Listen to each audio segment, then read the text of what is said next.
Study sign SS YouTube channel आपण समस्त को स्वागत। आशा करी आपण समस्ते खुशी रे थिबे। आजिर वीडियो रे आमे आलोचना करिबा इंग्लिश वोकाबुलारी रो वन वर्ड सब्स्टिट्यूशन जेउटा कि एमसीक्यू बेसिस रे रहिबो। तो चलंतु आमे फर्स्ट क्वेश्चन रो स्टार्ट करिबा। तो हमर जो फर्स्ट क्वेश्चन रही एटा a person who hates mankind, जे मानव सभ्यता मानव समाज को घृणा करिथा आमे मिसांथ्रोपिस्ट बोली कही थाउ। मिस आपण जानिथिबे हेट को बुझाए, सही बोली आमे तो जानिले तार सठिक आंसर टी होची मिसांथ्रोपिस्ट हैला। ताले एठारे आमे जानिबा मिसोज्ञानिस्ट, एठारे भी देखंतु मिस व्यवहार होईची, एटा ही मध्य हेट्स हेतबो एवं ज्ञानी माने ओमेन जो माने कि ओमेन माननकु हेट करि थांती घृणा करि थांती ताको मिसोज्ञानिस्ट बोली कुहा जाय। तापर फिलांथ्रोपिस्ट माने फिलांथ्रोपिस्ट माने परोपकारी अल्ट्रुइस्ट काइंड हार्टेड हैला, एमानकु आमे फिलांथ्रोपिस्ट बोली कहिता। ऑप्टिमिस्ट माने जे माने कि कोनोसी भी जिनिसर ब्राइट साइड को देखि थांती। भल से आमे एगुडा जानी रखिबा कि कौन कौन मैं तो जानिले हमरो आंसर टी होछि हमरो ऑप्शन सी मिसांथ्रोपिस्ट। तापर आमे मिसोज्ञानिस्ट भी जानिले haters one who hates women. तापर जानिले philanthropist one who loves and helps mankind. Optimist माने पॉजिटिव साइड ब्राइट साइड देखिबो कोनोसी भी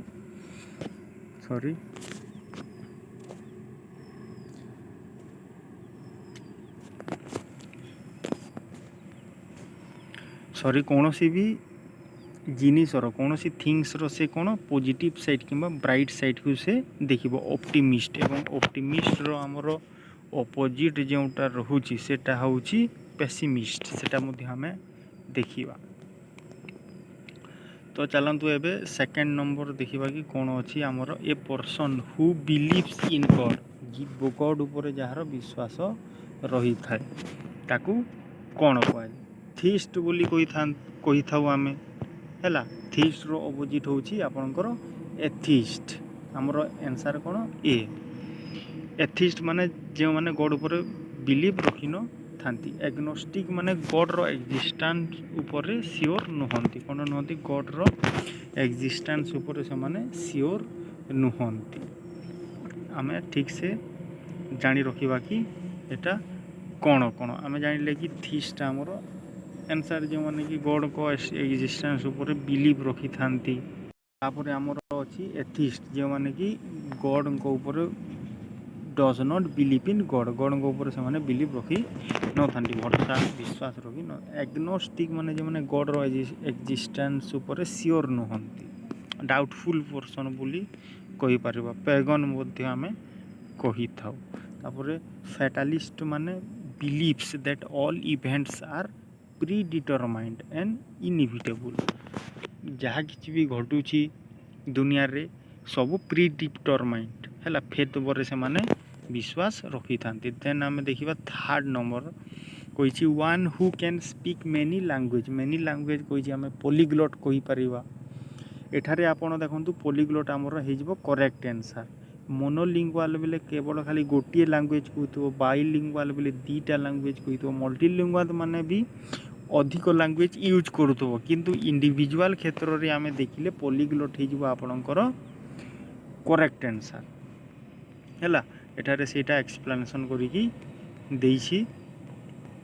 देन हमर हे जिवो फोर्थ नंबर हमर हे जिवो कि ए person who works for free. Free जो माने काम करि थांती तांको आमे कहि थाउ कोन वॉलंटियर बोली कि आमे कहि थाउ। ऑप्शन बी वॉलंटियर हमरो कोन ऑप्शन बी हमरो एटा हे जिवो आपनकर वॉलंटियर। अप्रेंटिस माने जानि छंती कि स्किल्ड पर्सन थारु किछि सिखिबा लो वेजेस रे। ट्रेनिंग माने जे माने ट्रेनिंग नौ थांती। तो आमर ऑप्शन बी हो करेक्ट आंसर। वॉलंटियर जानिले आमे एम्प्लॉय जानिले जो माने सैलरी पे काम करती। एप्रेंटिस मध्य आमे जानिले कौन learns from A skilled employer for low wages. Trainee माने ए पर्सन अंडरगोइंग ट्रेनिंग जो माने नौ थांती। नेक्स्ट देखिबा 5th नंबर जदि आमे देखिबा one who studies ancient objects and culture. जो माने एनशिएंट ऑब्जेक्ट्स आउ कल्चर ऊपर स्टडी करि थांती तांको आर्कियोलॉजिस्ट बोली कुहा जाय। आर्कियोलॉजिस्ट कुहा जाय। एंथ्रोपोलॉजिस्ट काहाकू कुहा जाय जो माने ह्यूमन सोसाइटी एंड कल्चर ऊपर स्टडी करि थांती। बायोग्राफी माने जीवनी है। बायोग्राफर माने जो माने अन्य जनकर जीवनी को लिखि थांते तांको बायोग्राफर बोली कुहा जाय। बायोग्राफर बोली कुहा जाय। आउ जो लेखाटा लिखि थांती ताको बायोग्राफी बोली कुहा जाय। जेम जदि आम एठारे कहिबा ऑटोबायोग्राफी माने निजर ही जीवनी को लिखि थिबाको ऑटोबायोग्राफी बोली कहि थाउ। एठारे तार एक्सप्लेनेशन आपण मानकु सबू दिया हिची। आर्कियोलॉजिस्ट देची studies ancient cultures through artifacts. Historian माने जानी छे studies and writes about history. तापर नेक्स्ट आमे जानी छे हमरो एंथ्रोपोलॉजिस्ट माने studies human societies and culture. Biographer माने writes life story of individual मानकर लाइफ स्टोरी जीवनी को लिखि थाए लेखुवा व्यक्ति। देन आम 6th नंबर आम देखा 6th number a governor by people. Democracy जानिछु ए गवर्नमेंट बाय द पीपुलटा आमर डेमोक्रेसी है। आमर ऑप्शन डी हो करेक्ट आंसर। ऑटोक्रेसी माने केवल गोटे व्यक्ति द्वारा कौन शासित होउथुबो हेले है। मोनार्की माने आमे जानिछु राजा किंबा क्वीन द्वारा शासित होउथुबो। देखि नबा आमे कौन डेमोक्रेसी आमे जानिले कौन government by the people. Monarchy माने रूल बाय ए किंग और क्वीन। ओलिक्रेसी माने rule by a few powerful people. किछि जन शक्तिशाली व्यक्ति किंबा ग्रुप ऑफ पीपुल मानक द्वारा शासित होउथिले। ऑटोक्रेसी माने सिंगल पीपुल रूल करूथो हैला। तापर 7th नंबर देखिबा आमे a hand writing that can not be read. एपरी हैंड राइटिंग जहाँ को कि आमे पढ़िबारे सक्षम नुहु ताकू इलिजिबल बोली कुहा जाय थाए। ऑप्शन सी आमर करेक्ट आंसर। इलिजिबल रो आपणकर अपोजिट हो लिजिबल। सॉरी आमर केउटा एटा ऑप्शन बी लेजिबल माने वेल सिस्टमेटिक वे जहाँ को कि आमे पढ़ी पारिबा। रीडेबल मध्य सही सेम अर्थ रे आसुची जोटा को आमे ठीक भाव में पढ़ी पारि थाउ। इलिजिबल माने क्वालिफाइड हैला। यदि आमे ऑप्शन गुड़ाक देखिबा ताहले एठारे देखंतु इलिजिबल माने not clear enough to read. Legible माने clear and easy to read easily आमे पढ़ी पारिबो। इलिजिबल माने क्वालिफाइड। रीडेबल माने can be read. Clear in structure and language clear थिबो ताको आमे पढ़ी पारुथबा बुझियला। देन नेक्स्ट आमर देखिबा 8th नंबर आमर जहाँ रही। 8th नंबर अच्छी one who looks on the bright side of things. Bright side of things आमे पढ़ी आगु आशावादी। आशावादी कौन एटा आमर ऑप्टिमिस्ट हो आमको कहती। ऑप्टिमिस्ट अपोजिट पेसिमिस्ट जो माने डार्क साइड ऑफ थिंग्स कौन सी भी जिनसर से माने डार्क साइड को देखी थांती हैला। तो आमे सेटा देखि नबा आमर ऑप्शन कौन ऑप्शन ए थिला आमर कौन ऑप्टिमिस्ट। ऑप्टिमिस्ट कौन सी द पॉजिटिव साइड हैला आशावादी। पेसिमिस्ट माने नेगेटिव साइड हैला निराशावादी आमे कहि थाउ हैला। कौन सी जिनिसर से माने डार्क साइड को देखी थांती बा नेगेटिव साइड को से माने देखी थांती। तापरे रियलिस्ट माने see things as they are. Realist माने कौन आम ए संसार रे समाज रे जहाँ किसी अच्छी सेगुड़ा ही हूँ रियल ताकू छाड़ी आउ किछि एक्जिस्ट करूनी बोलिकी से भावी था स्केप्टिक डाउट्स और क्वेश्चन्स एवरीथिंग से माने कौन करती प्रत्येक क्षेत्र रे से डाउट केवल पचारती क्वेश्चन केवल करूथांती। देन नेक्स्ट आम देखा 9th नंबर आमर अच्छे something that happens twice a year है गोटे ईयर रे दी थर होता आम कौन कही था बाइएनुअल कही था है किंतु बाइनियाल माने कौन माने 2 वर्ष रे थरे होथबो है 2 वर्ष रे थरे होथबो किंतु बाइएनुअल माने 1 वर्ष रे 2 थर होथबो है एनुअल माने जानी बाई मंथली माने मंथली 2 थर होथबो से ही बड़ी भाव रे एटारे देखाई देखंतु बाइएनुअल माने ट्वाइस ए ईयर गोटे ईयर रे 2 थर बाइनियाल माने 1 इन ए 2 इयर्स एनुअल माने 1 इन ए ईयर बाई मंथली माने ट्वाइस ए मंथ।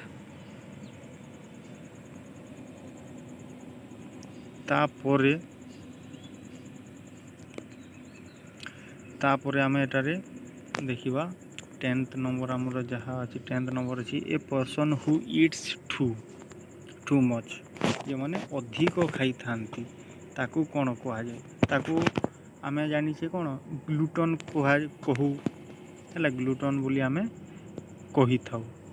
तापर एटारे देखि परिबे आउ किछि वर्ड्स रही इपिक्योर माने जो माने गुड फूड भल खाइबा को भल पाती तामाने पसंद करती गवर्नमेंट गवर्नमेंट माने कि जे माने क्रिटिकल जज कहि परिबा आमे क्योंथि पई कौन भी फूड खाद्य पेय पई से माने पूरा क्रिटिकल जज पारखी माने से माने एक्सपर्ट मध्य आमे कहि थाउ एटारे एक्सपर्ट मध्य आमे कहि परिबा कहीं भल खाइबार एक्सपर्ट। तापर कैनिबल माने जे माने कि मनीष मांस खाती एमिति भी आमे बुझी परिबा कि निज समजातीय मांस भक्षक बोली आमे कही थाउ हैला। आउ थरे आमे एटा देखि नबा हमर ग्लूटन हैला ग्लूटन माने आमे कोन पढ़िले a person who eats too अधिक खाउथबा व्यक्ति ग्लूटन बोली कही थाउ एटा को आमे पंडरस मध्य कही थाउ हैला असुंदर अबागिया ऑकवर्ड एमती मध्य आमे डिस्क्राइब करि परिबा। तो ग्लूटन इट्स एक्सेसिवली हैला इट्स एक्सेसिवली तापर इपिक्योर माने एंजॉय फाइन फूड ता माने गुड फूड को से एंजॉय करिवो गुड फूड ड्रिंक को से एंजॉय करिवो। गवर्नमेंट बेले ए फूड एक्सपर्ट कनइजर हैला कनइजर मध्य आमे कही थाउ केउथि पई कनइजर फूड गुड फूड एवं ड्रिंक्स हो अन्य किछि पई से एक्सपर्ट थिबो। कैनिबल माने इट्स ह्यूमन फ्लेश। देन आमे नेक्स्ट देखिबा 11th नंबर हमर अछि one who does not believe in any religion जो माने कोनोसी रिलीजन ऊपर बिलीव करि न थांती तांकू कोन कह जाए तांकू आपण जानि छेंती हमरो कोन कह जाए तांकू आपण एथिस्ट बोली कि आमे कहि ताऊ। थीस्ट रो अपोजिट होची आपनकर एथिस्ट रो अपोजिट एथिस्ट थीस्ट माने जो माने गॉड ऊपर रिलीजन ऊपर भरोसा रखी थांती किंतु एथिस्ट मानकर भरोसा न थाए से पूरी पैगन आपन को कहितली जेते बेले आमे फर्स्ट क्वेश्चन जेते बेले देखुथिले आमे देखिबा हमर ऑप्शन आंसर सी जाकि हमर रही एथिस्ट जो माने कि गॉड ऊपर टोटाली बिलीव भरोसा विश्वास रखी न थांती। Atheist does not believe in God किंबा रिलीजन में कहि परिबा। पैगन माने फॉलोअर ऑफ पॉलीथेनिक रिलीजन। तापरे आमे नेक्स्ट देखिबा हेरेटिक ହେରେଟିକ୍ କ'ଣ? A person holding unorthodox beliefs. Orthodox ଜାଣିଛନ୍ତି ଆପଣ, ଯେଉଁ ଚରାଚରିତ ଆମର ରୀତିନୀତି ରହିଛି, ରିଚୁଆଲ୍ସ ରହିଛି, ତାକୁ ଆମେ ଅର୍ଥୋଡକ୍ସ କହିଥାଉ। କିନ୍ତୁ ଅନଅର୍ଥୋଡକ୍ସ ମାନେ ସେ ଯେଉଁ ଚିରାଚରିତ ଟ୍ରାଡ଼ିସନ୍ ରିଚୁଆଲ୍ସ ଅଛି ସେଟାର ଅପୋଜିଟ୍କୁ ସେମାନେ ବିଶ୍ୱାସ କରନ୍ତି, ହେରିଟିକ୍ ହେଲା। ସେକୁଲାର ମାନେ not connected with religion.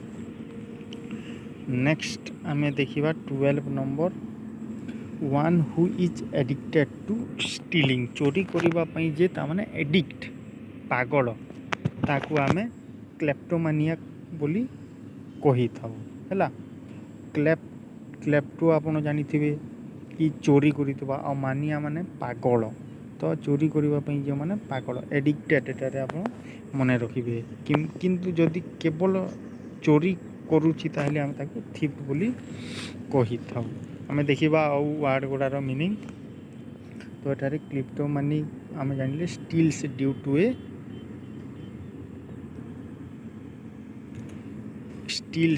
Two a mental ଡିସଅର୍ଡ଼ର।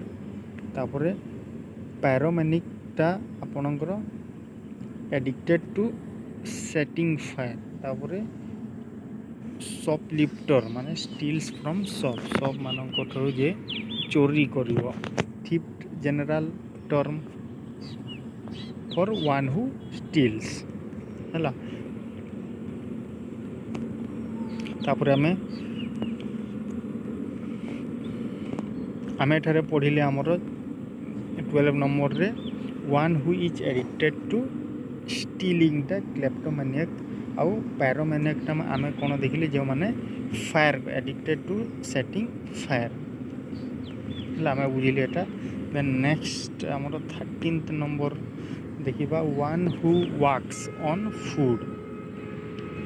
ଆମେ 13ରେ କ'ଣ, one who walks on foot, pedestrian ବୋଲି ଆମେ କହିଥାଉ। ଆମର ଅପସନ୍ ଏ ହେଲା। ନୋମାଡ଼ ମାନେ ଯେଉଁମାନେ ଏ ଦେଶ ସେ ଦେଶ ଘୁରି ବୁଲୁଥାନ୍ତି ହେଲା। ଆମର ଅପସନ୍ ଏଠାରେ କ'ଣ, one who walks on ଫୁଟ୍ଟା pedestrian ବୋଲି ଆମେ କହିଥାଉ। ତ ନେକ୍ସଟ ଆମର ଯେଉଁ ପେଡେଷ୍ଟ୍ରିଆନ୍ କ'ଣ, ଏ ପର୍ସନ୍ ୱାକିଂ। ତାପରେ ପ୍ୟାସେଞ୍ଜର ମାନେ ଟ୍ରାଭେଲର୍ସ ଇନ୍ ଭେହିକିଲ୍ସ। ନୋମାଡ଼ ମାନେ ରୋମ୍ସ ଫ୍ରମ୍ ପ୍ଲେସ୍ ଟୁ ପ୍ଲେସ୍, ଗୋଟେ ଜାଗାରୁ ଆଉ ଗୋଟେ ଜାଗା ବୁଲୁଥାନ୍ତି। ତାପରେ ଭାଗାବଣ୍ଡଟା ଆମର ହୋମଲେସ୍ ୱାଣ୍ଡରର, ଯାହାର ହୋମ୍ ନାହିଁ, ଇଆଡ଼େ ସିଆଡ଼େ ଯେଉଁମାନେ ଘୁରି ବୁଲୁଥାନ୍ତି ତାକୁ ଆମେ ଭାଗାବଣ୍ଡ ବୋଲି କହିଥାନ୍ତୁ। ଦେନ୍ ଯିବା ଆମେ 14 ନମ୍ବର ଆମର ଅଛି, a life story written by another person. ଆମେ ଏଇଟା ଆଗରୁ ପଢ଼ିଛେ କି କ'ଣ, ବାୟୋଗ୍ରାଫି ହେବ। ଅଟୋବାୟୋଗ୍ରାଫି ମାନେ କ'ଣ, ନିଜେ ହିଁ ନିଜର ଯେଉଁ ଅଛି ଜୀବନୀ ଲାଇଫ୍ ଷ୍ଟୋରିକୁ ଲେଖିବେ ହେଲା। ଏଇଠି ଆପଣଙ୍କର ସେଇଟା କୁହାଯାଇଛି। ବାୟୋଗ୍ରାଫି ମାନେ life story written by someone else, ଯେ ବି ହେଇପାରେ। ଅଟୋବାୟୋଗ୍ରାଫି ମାନେ life story written by self, ନିଜେ ହିଁ ଲେଖିବା। ତାପରେ 15 ନମ୍ବର ଆମର ଅଛି, a person where animal are kept, a place where animals are kept. Animal ମାନଙ୍କୁ ରଖାଯାଇଥାଏ, ତାକୁ ଆମେ ଜୁ କହିଥାଉ ହେଲା, ଜୁ କହିଥାଉ। ଏଭିଆରୀ ମାନେ ବାର୍ଡ଼ମାନଙ୍କୁ ରଖାଯାଇଥାଏ। ଆବେଟର ମାନେ ଯେଉଁଠାରେ କି ଆମେ କହିପାରିବା କି ପଶୁମାନଙ୍କୁ କଟାଯାଇଥାଏ ହେଲା, ବୁଚଡ଼ଖାନା ବୋଲି ଆମେ କହିଥାଉ ମଧ୍ୟ ହେଲା। ତାପରେ ଏକ୍ୱାରିୟମ୍ ମାନେ ଏକ୍ୱାଟିକ୍ ଏନିମଲ୍ ମାନଙ୍କର ହୋମ୍। ଯେମିତି ଆମେ ଏଠି ଦେଖିବା, ଆମର ଜୁ ମାନେ ପ୍ଲେସ୍ ଫର୍ ଏନିମଲ୍ସ, ଏଭିଆରୀ ମାନେ ପ୍ଲେସ୍ ଫର୍ ବାର୍ଡ଼ସ୍, ଏବଂ ଆବେଟର ମାନେ ସ୍ଲକ୍ଟର ହାଉସ୍ ମାନେ ଯେଉଁଠାରେ ପଶୁମାନଙ୍କୁ କଟାଯାଇଥାଏ। ଏକ୍ୱାରିୟମ୍ ମାନେ ପ୍ଲେସ୍ ଫର୍ ଫିସ୍ ହେଲା, ଫିସ୍ ମାନଙ୍କର ପ୍ଲେସ୍, ହୋମ୍ ବୋଲି ଆମେ ଜାଣିଥାଉ। ନେକ୍ସଟ ହେଉଛି ଆପଣଙ୍କର 16 ନମ୍ବର କ'ଣ ଅଛି, a person who rights poem ଯେଉଁମାନେ ଲେଖିଥାନ୍ତି ତାକୁ ପୋଏଟ୍ ବୋଲି କହିଥାଉ। ନୋଭେଲ୍ ଯେଉଁମାନେ ଲେଖିଥାନ୍ତି ତାଙ୍କୁ ନୋଭେଲିଷ୍ଟ ବୋଲି କହିଥାନ୍ତି। ଯେପରି ଏଠି ଆମର ସଠିକ୍ ଅପସନ୍ କେଉଁଟା ହେଇଯାଇଥିଲା, poet. Rights poem, rights book ଯେଉଁମାନେ ଲେଖିଥାନ୍ତି ଅଥର, ରିଭାଇଜ ଟେକ୍ସଟ ଯେଉଁମାନେ ରିଭାଇଜ କରିଥାନ୍ତି ଏଡ଼ିଟର, ଏବଂ ନୋଭେଲ ଯେଉଁମାନେ ଲେଖିଥାନ୍ତି ନୋଭେଲିଷ୍ଟ। ନେକ୍ସଟ ଆମର ଏ ସ୍ପିଚ୍ ଡେଲିଭର୍ଡ ୱିଦାଉଟ୍ ପ୍ରିପାରେସନ୍ ମାନେ ଏକ୍ସଟେମ୍ପୋର ବୋଲିକରି ଆମେ କହିଥାଉ। ଏ ସ୍ପିଚ୍ ଡେଲିଭର୍ଡ ୱିଦାଉଟ୍ ପ୍ରିପାରେସନ୍କୁ ଆମେ ଏକ୍ସଟେମ୍ପୋର ବୋଲି କହିଥାଉ। ଡାଇଲଗ୍, ମୋନୋଲୋଗ ଏବଂ ଡିବେଟ୍ ଏଟା ମଧ୍ୟ ଆମେ ଜାଣି ରଖିବା। ଡାଇଲଗ୍ ମାନେ ଦୁଇ ଜଣଙ୍କ ଭିତରେ କନଭରସେସନ୍ ଚାଲୁଥିବ। ମୋନୋଲୋଗ ମାନେ ନିଜେ ହିଁ ନିଜ ସହିତ କଥା ଲାଗୁଥିବ। ଡିବେଟ୍ ମାନେ ତର୍କ ବିତର୍କ, ଏକ୍ସଟେମ୍ପୋର ୱିଦାଉଟ୍ ଏନି ପ୍ରିପାରେସନ୍ କିଛି କହିବା। ତାପରେ ମୋନୋଲୋଗ ମାନେ ସୋଲୋ ସ୍ପିଚ୍, ନିଜେ ନିଜ ସହିତ କହିବା। ଡାଇଲଗ୍ ମାନେ କନଭରସେସନ୍, ଡିବେଟ୍ ମାନେ ଆର୍ଗୁମେଣ୍ଟ ଡିସ୍କସନ୍ ବିଟୱିନ୍ ପିପୁଲ୍, କୌଣସି ବି ଟପିକ୍ରେ କିମ୍ବା କୌଣସି ବି ମ୍ୟାଟର୍ରେ ଆମେ କହିପାରିବା। ଦେନ୍ 18th ନମ୍ବର ଆମର ରହୁଛି the study of birds. The study of ବାର୍ଡ଼ସ୍କୁ ଆମେ କହିଥାଉ ଅପସନ୍ ଏ ଦେଖନ୍ତୁ ଆପଣଙ୍କ ଅର୍ନିଥୋଲୋଜି ବୋଲି କହିଥାଉ ଆମେ। ଜୁଓଲୋଜି ମାନେ ଜାଣିଛନ୍ତି ଆନିମଲ୍ ମାନଙ୍କ ଉପରେ, ବୋଟାନି ମାନେ ଟ୍ରି ମାନଙ୍କ ଉପରେ, ଇକୋଲୋଜି ମାନେ ଆମର ଏନଭାରମେଣ୍ଟ ଉପରେ ଯେଉଁଟା ଷ୍ଟଡି ରହିଥାଏ। ଆମେ ଏଠାରେ ଦେଖିବା ornithology study of birds, zoology study of animals, botany study of plants, ecology study of environment, plants ଆଉ ଏନଭାରମେଣ୍ଟ। ଦେନ୍ ଆମେ 19th ନମ୍ବର ଦେଖିବା something that can not be seen, ଯେଉଁଟାକି ଆମେ ଦେଖିପାରିନଥାଉ, ଯେଉଁଟାକୁ ଆମକୁ ଦିଶି ନଥାଏ, ତାକୁ ଆମେ କ'ଣ କହିବା? ଇରେଗୁଲାର କହିବାନି, ଇନକେପେବୁଲ୍ ବି ନୁହଁ, ଇନଇଡିବଲ୍ ବି ନୁହଁ। ଆମର ଅପସନ୍ କେଉଁଟା ହେଇଯିବ? ଅପସନ୍ ହେଇଯିବ ଆମର ଏ ଇନଭିଜିବୁଲ୍ ହେଇଯିବ, ଯେଉଁଟାକି something that we can not be seen ହେଲା। ଇରେଗୁଲାର ଆପଣ ଜାଣିଛନ୍ତି, ଇନକେପେବୁଲ୍ ଜାଣିଛନ୍ତି, ଇନଇଡିବୁଲ୍ ଯେଉଁଟା ଆମେ ଦେଖିବା, ଯେଉଁଟାକି not fit to eat. Invisible can not be seen, regular not regular, incapable ମାନେ ନଟ୍ ଏବୁଲ୍, ଇନଇଡିବୁଲ୍ ମାନେ ନଟ୍ ଫିଟ୍ ଟୁ ଇଟ୍, ଆଉ ଇଡିବୁଲ୍ ମାନେ ଫିଟ୍ ଟୁ ଇଟ୍। ଏଠାରେ ଇନ୍ ଦେଖନ୍ତୁ ପ୍ରିଫିକ୍ସ ଜଏନ୍ ହେଇଛି। ତାପରେ ନେକ୍ସଟ ଆମର 20 ନମ୍ବର ଦେଖିବା a person who is always hopeful ହେଲା। ଯେଉଁମାନେ ଅଲୱେଜ୍ ହୋପଫୁଲ୍ ଥାନ୍ତି ତାଙ୍କୁ ଆମେ କ'ଣ ଏନ୍ଥୁସିଆଷ୍ଟ, ଆଇଡ଼ିଆଲିଷ୍ଟ, ଅପ୍ଟିମିଷ୍ଟ କିମ୍ବା ରିଅଲିଷ୍ଟ। ସଠିକ୍ ଅପସନ୍ ହେଇଯିବ ଆପଣଙ୍କର ଅପସନ୍ ସି, ଅପ୍ଟିମିଷ୍ଟ ହେଲା। ହୋପଫୁଲ୍ ଥାନ୍ତି ସେମାନେ, ଆଶାବାଦୀ ଥାନ୍ତି, କୌଣସି ବି ଜିନିଷର ସେମାନେ ବ୍ରାଇଟ୍ ସାଇଡ଼୍କୁ ଦେଖିଥାନ୍ତି। ତା'ର ଅପୋଜିଟ୍ ଆମେ ଜାଣିଛେ କ'ଣ? ପେସିମିଷ୍ଟ ହେଲା। Always looks dark side of any things. Enthusiast ମାନେ ଉତ୍ସାହୀ ବୋଲି କହିଥିବା। ଆଇଡ଼ିଆଲିଷ୍ଟ ମାନେ କୌଣସି ବି ଏକ ଆଇଡ଼ିଆ, କୌଣସି ବି ଏକ ଆଦର୍ଶ ଉପରେ ସେମାନେ ବିଶ୍ୱାସ ରଖିଥାନ୍ତି। ରିଅଲିଷ୍ଟ ମାନେ ଯେଉଁଟା ରିଏଲ୍, ଯେଉଁଟା ଆମର ସଂସାରରେ ରିଏଲ୍, ତାକୁ ସେମାନେ ବିଶ୍ୱାସ କରିଥାନ୍ତି। ତଥାପି ଅପ୍ଟିମିଷ୍ଟ ଆମର କରେକ୍ଟ ଆନ୍ସର୍ ଏଠାରେ ହେଲା। ଦେନ୍ ଆମେ ଦେଖିବା 21 a person who leaves his own country to settle in another. ନିଜ କଣ୍ଟ୍ରି ଛାଡ଼ିକି ଆଉ ଗୋଟେ କଣ୍ଟ୍ରିକୁ ପଳେଇଯିବ, ତାକୁ ଆମେ କ'ଣ କହିଥାଉ? ତାକୁ ଆମେ କହିଥାଉ ଏଠାରେ ଆମର ଆମେ ଦେଖିଲେ କ'ଣ? A person who leaves his own country to settle in another କଣ୍ଟ୍ରିକୁ ସେ ଯାଇଛି ସେଟେଲ୍ ହେବା ପାଇଁ, ରହିବା ପାଇଁ, ତାକୁ ଆମେ କହିଥାଉ ଏମିଗ୍ରେଣ୍ଟ ବୋଲି କହିଥାଉ, EMIGRANT। କିନ୍ତୁ ଯେଉଁମାନେ ଆସିଥାନ୍ତି ତାକୁ ଆମେ ଇମିଗ୍ରେଣ୍ଟ ବୋଲି କହିଥାଉ ହେଲା। ଏଇଟା ଆପଣ ମନେ ରଖିବେ। ରେଫ୍ୟୁଜି ମାନେ କୌଣସି ବି ତାମାନେ